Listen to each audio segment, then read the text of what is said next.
الحمد لله نحمده ونستعينه ونستغفره ونؤمن به ونتوكل عليه ونعوذ بالله من شرور أنفسنا ومن سيئات أعمالنا من يهده الله فلا مضل له ومن يضلل فلا هادي له وأشهد أن لا إله إلا الله وحده لا شريك له وأشهد أن سيدنا ومولانا محمدا عبده ورسوله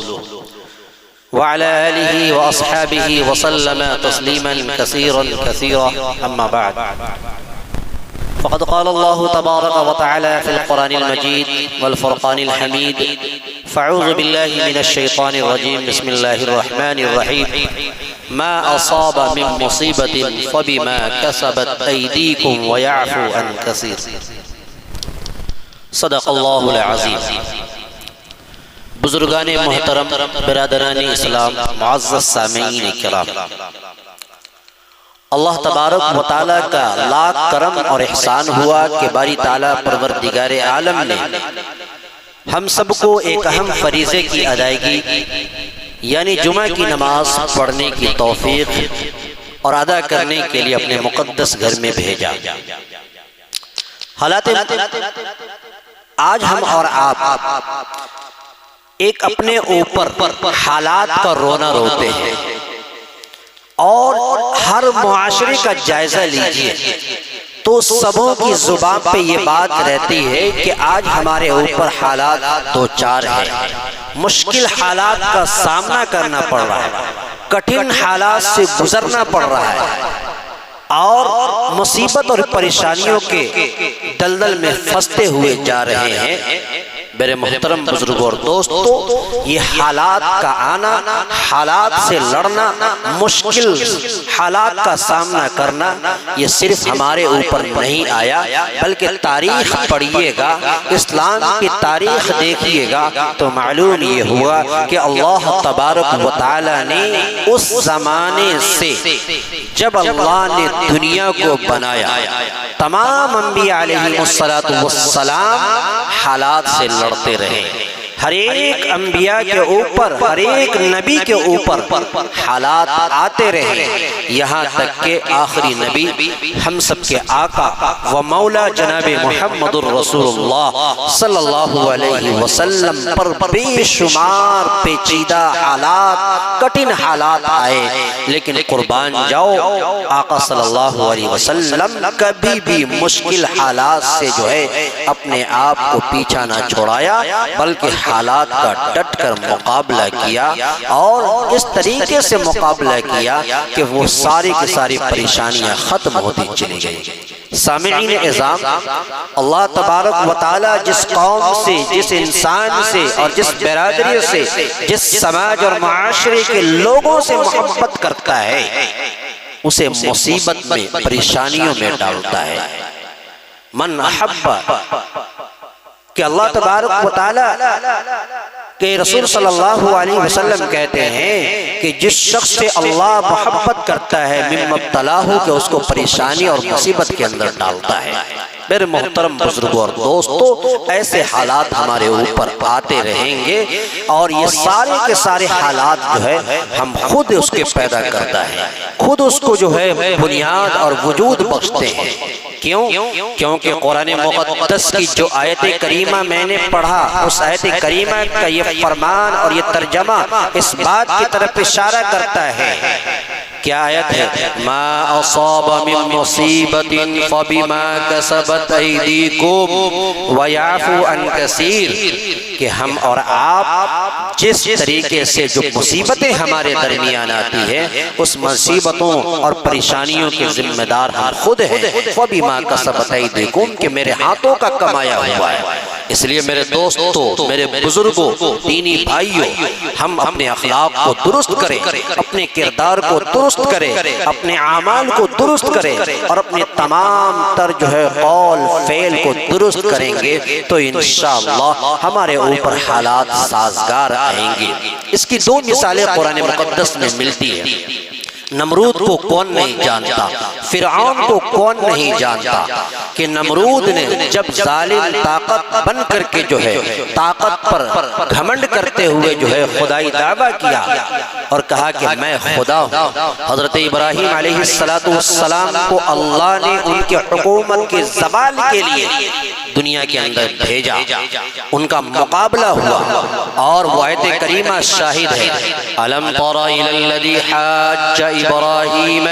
فِي رَبِّهِ أَنْ آتَاهُ اللَّهُ الْمُلْكَ، کہ اس وقت کو تم کیوں نہیں دیکھتے کہ جس وقت حضرت ابراہیم علیہ السلام کے بارے میں حجت قائم کی گئی اور دونوں کے درمیان جو ہے مقابلہ ہوا،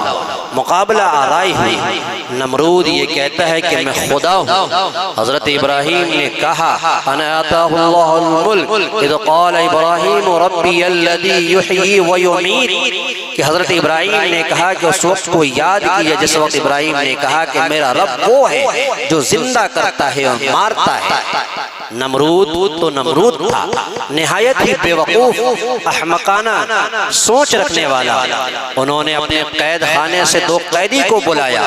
اور ایک قیدی جو بے قصور تھا، ایک قیدی جو مظلوم تھا، انہوں نے مظلوم قیدی کو قتل کروا دیا، اور جو قصوروار قیدی تھا ان کو جو ہے چھوڑ دیا، اور کہا ابراہیم سے کہ دیکھو میں بھی مارتا ہوں اور میں بھی زندہ کرتا ہوں۔ حضرت ابراہیم نے سوچا کہ کیوں نہیں، یہ تو بے وقوف ہے،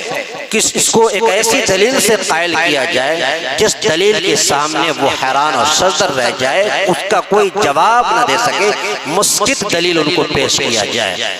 حضرت ابراہیم علیہ السلام نے کہا فَإِنَّ اللَّهَ يَأْتِي بِالشَّمْسِ مِنَ الْمَشْرِقِ، کہ میرا رب وہ ہے جو سورج کو مشرق سے نکالتا ہے،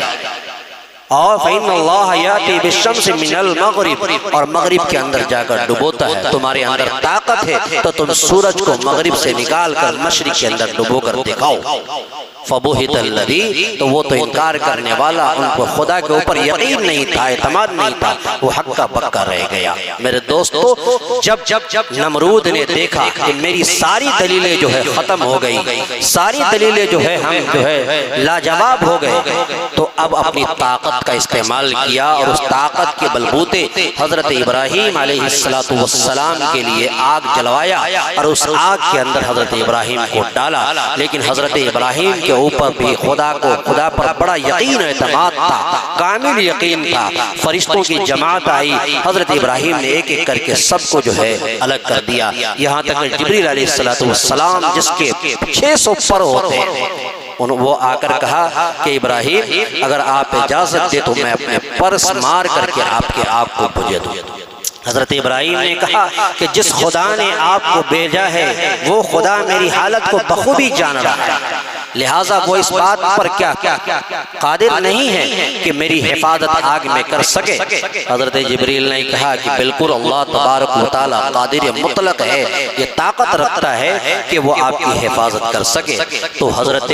ابراہیم نے کہا کہ تم چلے جاؤ۔ چنانچہ اللہ تبارک و تعالیٰ نے اس ابراہیم کی اس دہکتی ہوئی آگ کے اندر حفاظت فرمائی، اور فرمایا یا نار کونی بردم وسلاما علی ابراہیم، کہ اے آگ ابراہیم پر ٹھنڈی ہو جا اور سلامتی کے ساتھ ٹھنڈی ہو جا۔ ابراہیم علیہ السلام جو اس حالات سے اور اس آگ سے جو ہے ہنستے کھیلتے ہوئے با سلامت نکل آئے۔ میرے دوستو، یہ حالات ان پر بھی آئے، لیکن انہوں نے ڈٹ کر مقابلہ کیا، اپنا ایمان کو کامل بنایا، اپنے ایمان کو مکمل کیا، اور اللہ تبارک و تعالیٰ پر یقین رکھتے ہوئے باری تعالیٰ پروردگار عالم نے ان کو اس آگ سے نجات دیا۔ اسی طریقے سے فرعون کو کون نہیں جانتا کہ وہ بھی خدائی دعویدار تھا، طاقت پر غرور اور ناز اور تکبر تھا،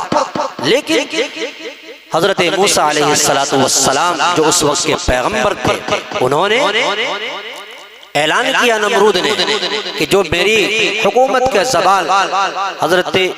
موسیٰ علیہ السلام کے بارے میں فرعون نے یہ اعلان کیا، کہا کہ جو میری حکومت کے زوال کا سبب بنتا ہے لہذا اس کو قتل کرا دیا جائے، اس تمام بچے کو قتل کر دیا جائے۔ لیکن خدا کا کرشمہ دیکھیے کہ وہی موسیٰ جس کے قتل کی کرنے کی سازش رچی گئی تھی، اللہ تبارک و تعالیٰ نے باحفاظت اس فرعون کے محل کے اندر پہنچا دیا، اور وہیں پر موسیٰ علیہ السلام کی پرورش ہوئی اور حالات بدلے، اور اللہ تبارک و تعالیٰ نے اسی موسیٰ علیہ السلام کے ذریعے سے فرعون کی حکومت کا خاتمہ کیا۔ اس لیے میرے دوستو، سامعین اعظام، بزرگوں، دینی بھائیوں، آج سے حالات نہیں آ رہے، حالات ہمیشہ سے آ رہے ہیں، ہمارے اوپر حالات آئیں گے۔ ہم اور آپ اس بات کی کوشش کریں کہ قرآنی فرمودات، رسول اکرم صلی اللہ علیہ وسلم کی سیرت مبارکہ پر عمل کرتے ہوئے اپنے اخلاق کو، اپنے کردار کو، اپنے طور و طریق کو، اپنے فعل کو، تمام چیزوں کو درست کرنے کی کوشش کریں تو انشاءاللہ اللہ تبارک و تعالی ہمارے اوپر حالات کو سازگار کرے گا۔ جو باتیں کہی گئی ہے، سنی گئی ہے، میں اللہ تبارک و تعالی سے دعا کرتا ہوں باری تعالیٰ پروردگار عالم ان تمام باتوں پر ہم سب کو عمل کرنے کی توفیق مرحمت فرمائے۔ آمین۔ وآخر دعوانا ان الحمدللہ رب العالمین۔